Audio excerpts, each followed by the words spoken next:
भारतीय मूल का एक ब्रिटिश नागरिक, नाम जिसका विश्वास रमेश कुमार होता है। दरअसल वो लंदन जाने के लिए यानी कि अपने घर जाने के लिए अहमदाबाद के एयरपोर्ट पर रुका हुआ था। इसी बीच में उसकी फ़्लाइट तैयार होती है। वो फ्लाइट में बैठता है और बैठने के बाद उसको सीट मिलती है 11A, यानी कि खिड़की के बिल्कुल नज़दीक, जो बाहर के नज़ारे, बाहर के दृश्य उसे देख सके, उसको निहार रहा था। और उसका जो प्लेन था, उसका जो हवाई जहाज़ था, अभी उड़े हुए लगभग 30 सेकंड का ही वक्त हुआ था। अचानक से ज़ोरदार धमाका होता है, एकदम आग का गोला बन जाता है। वो समझ नहीं पा रहा था कि आखिरकार हुआ क्या है। उसकी आंखें बंद हो जाती हैं, लेकिन जब उसकी आंखें खुलती हैं वो देखता क्या है कि चारों तरफ लाशों के ढेर पड़े हुए हैं। तभी 2-3 व्यक्ति उसके पास आते हैं, उसको उठाते हैं। उठाने के बाद एम्बुलेंस की तरफ लेके जा रहे थे। उसकी आंखें खुल जाती हैं। कहता है कि भैया, मेरा भैया भी था यहाँ पर, आप उसको भी ढूंढ दीजिए, उसको भी तलाश कर दीजिए। दरअसल अहमदाबाद से लंदन जाने के लिए एक प्लेन जा रहा था और वो मुश्किल से 30 सेकंड का ही सफ़र उसने तय किया था और 30 सेकंड में ही क्रैश हो जाता है। उसमें लगभग 242 लोग बैठे हुए थे और उनमें से सिर्फ 2 ही बचते हैं, एक रमेश और एक और व्यक्ति।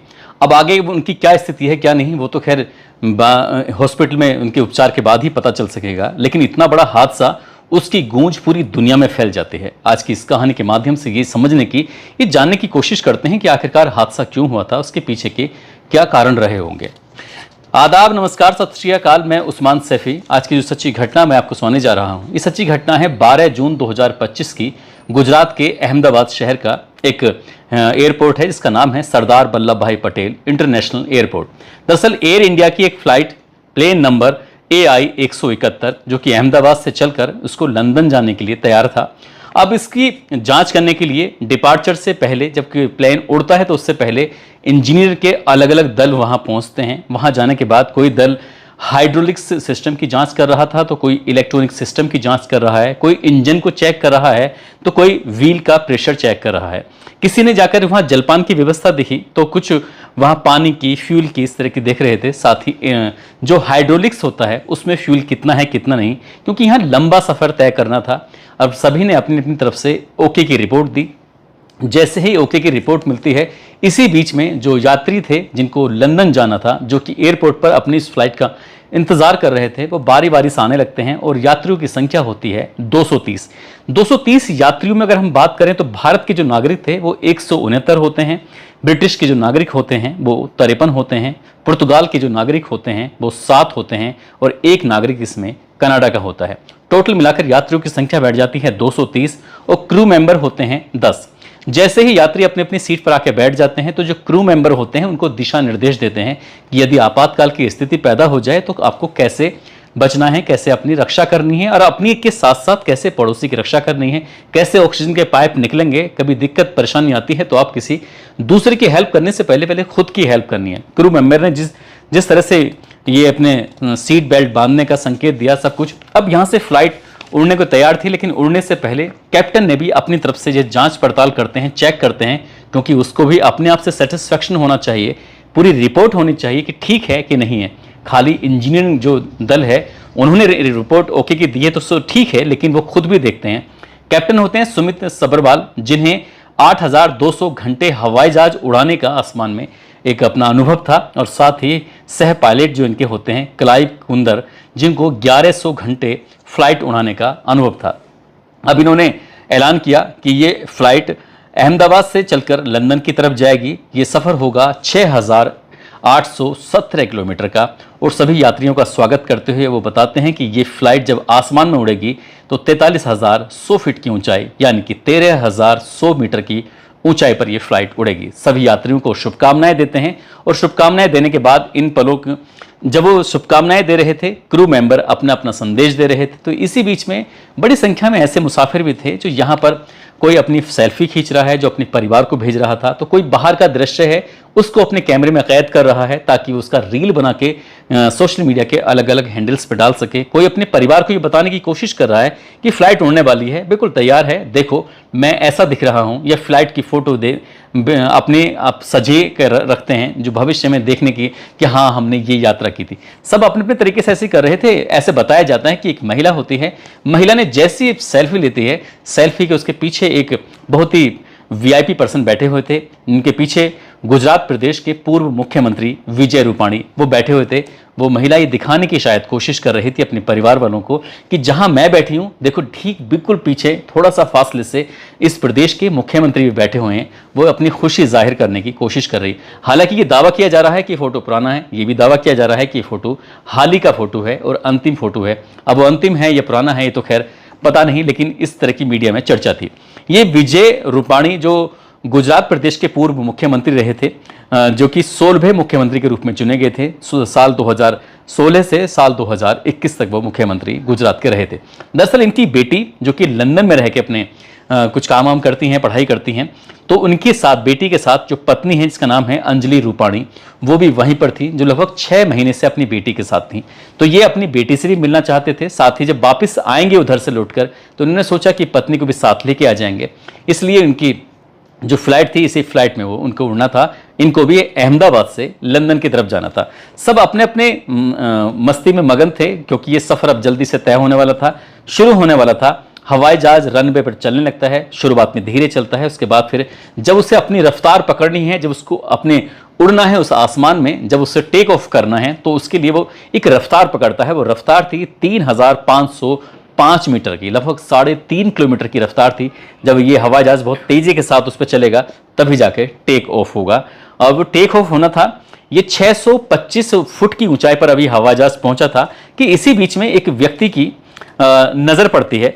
जो नजर पड़ती जब ये हवाई जहाज उड़ रहा है तो उसने अपनी खिड़की से, क्योंकि वो आसमान में ज्यादा ऊंचाई पर नहीं था, बहुत करीब से देखा था उसने उस हवाई जहाज को, तभी अपना मोबाइल निकालता है और उन दृश्यों को, उन पलों को वो कैद कर लेता है। लेकिन इस हवाई जहाज के अंदर जो पायलट होते हैं जिनका नाम सुमित सब्रवाल होता है, सुमित सब्रवाल ने मेडे कॉल किया। मेडे कॉल का मतलब होता है कि वो हेल्प मांग रहे थे, बार बार वो बोल रहे थे हेल्प मी हेल्प मी। जब इस तरह से लगातार उन्होंने 2-3 बार हेल्प मी बोला तो ये मैसेज दिया, ये संदेश पहुंचाया कि मेरा काम अब खत्म हो चुका है, अब तुम्हारा काम शुरू हो चुका है। इसका मतलब ये होता है, इस कॉल का, मेडे कॉल का मतलब कि एयरपोर्ट की जितनी भी सुविधाएं हैं, ये सुविधाएं सब मेरे लिए चाहिए। इनके पायलट ने अब एयरपोर्ट पे मिलने वाली तमाम सुविधाओं को अपने लिए आमंत्रित कर दिया कि जो भी कुछ है तत्काल प्रभाव से मुझे चाहिए, हर हाल में चाहिए। चाहे वो फायर ब्रिगेड हो, चाहे वो एम्बुलेंस की सुविधा हो, चाहे वो आर्मी हो, पुलिस हो, सीआईएसएफ हो, एनडीआरएफ हो, लोकल पुलिस हो, जो भी तुम मदद कर सकते हो मुझे भेज दीजिए, तत्काल प्रभाव से आपकी मदद चाहिए। 30 सेकंड का वो समय हुआ था। एकदम से बहुत तगड़ा ब्लास्ट होता है और इस ब्लास्ट में जैसे ही होता है तो अभी एयरपोर्ट की जो चार दीवारी थी उसको लांगा नहीं था। ये जो हवाई जहाज था, ये प्लेन जिसका नाम है एयर इंडिया प्लेन AI 171, ये जाकर सिविल हॉस्पिटल की बिल्डिंग होती है, उस बिल्डिंग से जाकर बहुत तेजी के साथ टकरा जाता है। लगभग 4 या 5 मंजिला ये बिल्डिंग होती है। इस बिल्डिंग के सबसे नीचे वाले फ्लोर पर बैठे हुए जो डॉक्टर्स होते हैं, इंटर्न डॉक्टर, वो बैठे हुए आराम से खाना खा रहे थे मैस में बैठे हुए। उन्हें भी नहीं पता था कि ये सब क्या होने वाला है या क्या हुआ है। जब जोरदार धमाका होता है तो उस धमाके की गूंज सबसे नीचे वाली तह तक पहुंच जाती है और एक आग का बहुत बड़ा सा गोला बन जाता है। क्योंकि एक व्यक्ति जो अपनी खिड़की से इस दृश्य को देख रहा था, उस हवाई जहाज को उड़ते हुए देख रहा था, तो उसने उस हवाई जहाज को गिरता हुआ अपने मोबाइल में कैद कर लिया। उसके बाद एक आग का गोला, एक धुएं का गोला उसने अपने मोबाइल में जब कैद करते हुए देखा तो उसको बहुत बड़ा वो गोला बन जाता है। वहां का जो दृश्य रहा होगा, हवाई जहाज के अंदर का जो दृश्य रहा होगा, या उस बिल्डिंग से टकराने की जो उस टाइम सिचुएशन रही होगी, जिसने अपनी आंखों से करीब से देखा, जिसने महसूस किया, वो महसूस कर सकता है। हम लोग तो सिर्फ महसूस कर सकते हैं, जो इन्होंने इन पलों को जो जिया था वो कितने भयानक, कितने खौफनाक, कितने खतरनाक रहे होंगे, इस बात से सहज ही अंदाजा लगाया जा सकता है। जिस बिल्डिंग में लोग खाना खा रहे थे, जो डॉक्टर्स थे, इंटर्न, वो वहां से अपनी जान बचाने के लिए भागने की कोशिश कर रहे थे। कुछ भाग जाते हैं, कुछ चपेट में आ जाते हैं। हवाई जहाज के अंदर बैठे हुए ज़्यादातर लोगों की भागने की कोई जगह ही नहीं थी। भाग कर कहाँ जाते, क्योंकि उनको भागने से पहले उनको कोई इधर उधर ना गिर जाए तो सीट बेल्ट बांधी जाती है, वहाँ से वो हिल भी नहीं सकता, जा भी नहीं सकता। और वो प्लेन जो होता है क्रैश होने के साथ ही बहुत तेज़ी के साथ उसमें आग लगनी शुरू हो जाती है। जैसे आग लग रही थी वो धूं धूं करके जलने लगता है। इस बीच में जो भी 1 मिनट, 1.5 मिनट, 2 मिनट या 5 मिनट तक जो भी सुविधाएं वहां पहुंच रही थी, मेडे कॉल के माध्यम से जो सुविधाएं मांगी गई थी, पहुंचने में जितना वक्त लगा था, तब तक लोग बहुत बुरी तरह से झुलस चुके थे, जल चुके थे। कुछ लोगों के हाथ पे चोट, किसी के चेहरे पे चोट, किसी के शरीर के अलग अलग हिस्से, जैसे जैसे धमाका होता है, जैसे जैसे चीज़ें आके टकराती हैं एक दूसरे से, उसके बाद जब शरीर के अलग अलग हिस्सों को चोट पहुंच रही थी, तो सहज ही अंदाज़ा लगाया जा सकता है कि वो वक्त कितना भयानक, कितना खौफनाक, कितना खतरनाक रहा होगा। जिन लोगों ने इस दर्द को, इस परेशानी को महसूस किया होगा। चीख पुकार के इस दौर में बहुत सारे लोगों की मरने की संख्या शुरू हो जाती है, लेकिन एक रमेश विश्वास जो होते हैं, वो 11A नंबर सीट पे बैठे हुए थे। उनकी आंखें बंद हो जाती हैं, लेकिन जब ये हादसा पूरी तरह से खत्म हो जाता है, समाप्त हो जाता है।